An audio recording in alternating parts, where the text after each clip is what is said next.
నమస్తే. ఈ వీడియోలో మనం హియరింగ్ ఎయిడ్స్ వాడటం వల్ల సోషల్ ఐసోలేషన్ అనేది ఎలా తగ్గుతుంది అనే దాని గురించి మాట్లాడతాం.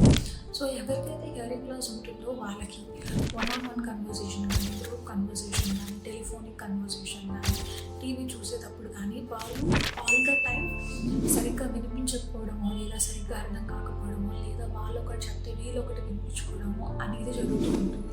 సో ఎప్పుడైతే వాళ్ళు కన్వర్సేషన్ని మిస్కాలిక్యులేట్ చేసి మిస్అండర్స్టాండ్ చేసుకుంటూ ఉంటారో వాళ్ళ కాన్ఫిడెన్స్ దెబ్బతింటుంది.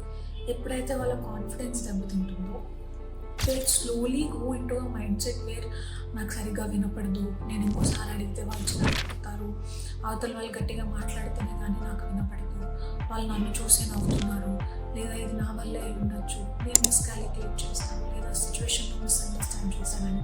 ఎప్పుడైతే వాళ్ళు ఈ మైండ్ సెట్కి వెళ్తారో they will slowly start isolating themself.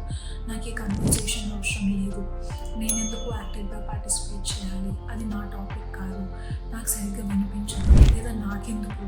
So ఇలా ఎప్పుడైతే వాళ్ళు ఐసోలేట్ అయిపోతారో they will slowly stop talking to their family members కానీ, ఫ్రెండ్స్ కానీ, రిలేటివ్స్ కానీ.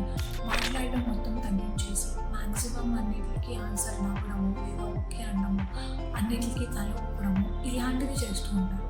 సో ఎప్పుడైతే హియరింగ్ లాస్